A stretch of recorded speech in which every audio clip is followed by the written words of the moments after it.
Happiness. Okay, so very complicated topic, but I like the Socrates story where he goes into the marketplace and they show him all these luxuries and fineries, and he says, "How many things there are in this world that I do not want?" Right? And that's a form of freedom. Not wanting something is as good as having it. In the old story with Alexander Dionysius, right? Alexander goes out and conquers the world, and he meets Dionysius living in a barrel. Dionysius says, "Get out of the way, you're blocking my sun." And Alexander says, "Oh, how I wish I could be like Dionysius in the next life." And Dionysius says, "That's the difference. I don't wish to be Alexander." So two paths to happiness, and one path is to success. You get what you want, satisfy material needs, or you just don't want it in the first place. I'm not sure which one is more valid. And it also depends what you define as success. If the end goal is happiness, why not go straight for it? Does being happy make you less successful? That is a conventional wisdom. That may even be the practical earned experience of your reality. When you're happy, you don't want anything, so you don't get up and do anything. You still got to do something. You're an animal. You're here to survive, to replicate. You're driven. You're going to do something. You're not just going to sit there. Some people do, but I think most want to act. They want to live in the arena.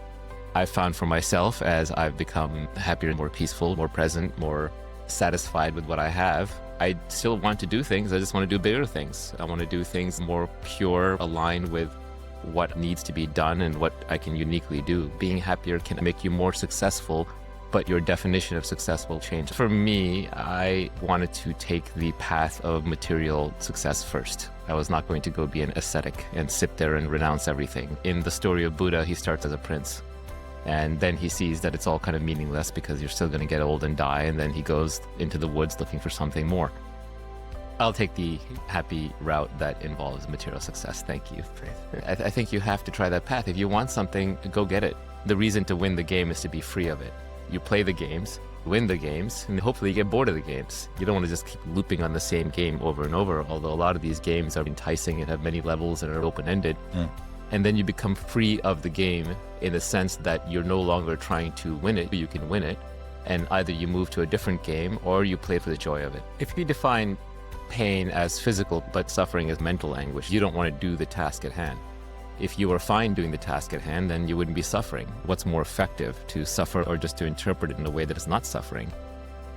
You hear from a lot of successful people look back and they say, "Oh, the journey was the fun part. That was actually the entertaining part, and I should have enjoyed it more." It's a common regret.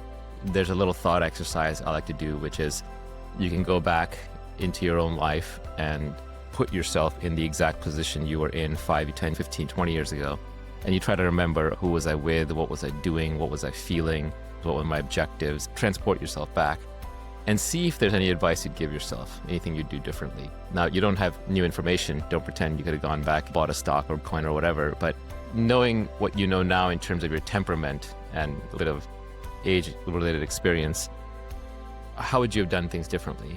I'll tell you, for me, I would have done everything the same, except less anger, less emotion, less internal suffering.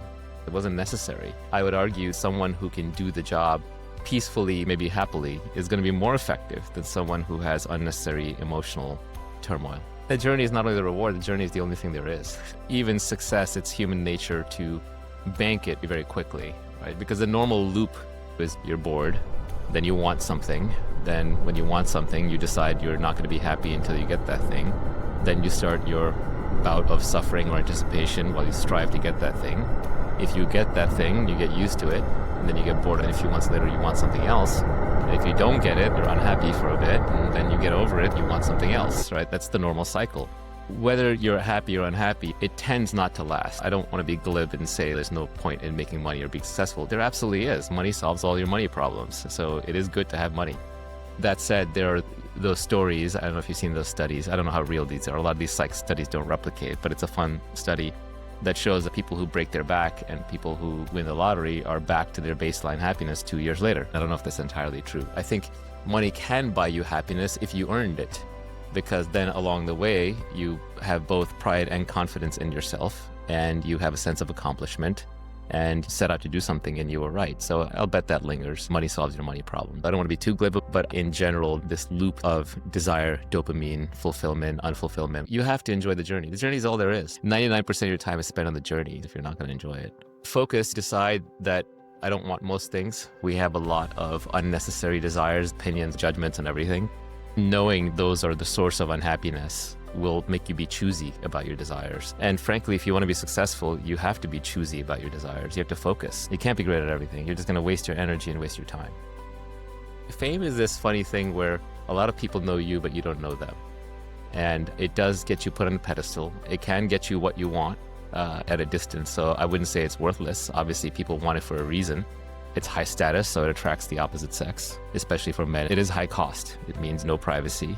You have weirdos and lunatics. You get hit up for weird things. You're on a stage, so you're forced to perform, to be consistent with your past actions. You're going to have haters, but we all seem to want it. It would be disingenuous to say, oh, I'm famous, but you don't want to be famous. I think fame, like anything else, is best pursued as a byproduct of something potentially more worthwhile. Wanting to be famous and craving to be famous, being famous for being famous, they're traps. It's better that it's earned fame. So, for example, earn respect in the tribe is you do things that are good for the tribe. Who are the most famous people in history? There are people who transcended the self, the Buddhas and the Jesuses and the Muhammads of the world. Who else is famous? The artists are famous. Art lasts for a long time. The scientists are famous. They discover things. The conquerors are famous, presumably because they conquered for their tribe. There was someone they were fighting for. Generally, the higher you rise by doing things for greater and greater groups of people, even though it may be considered tyrannical or negative. Genghis Khan is famous. To the Mongols, he was doing good. To the rest, not so much. The higher level you're operating at, the more people you're taking care of, the more you earn respect and fame. Those are good reasons to be famous. If fame is empty, if you're famous just because your name showed up in a lot of places or your face showed up in a lot of places, then that's a hollow fame. And I think deep down you will know that. It'll be fragile and you'll always be afraid of losing it. The kind of fame that pure actors and celebrities have, I wouldn't want. But the kind of fame that's earned because you did something useful, why dodge that?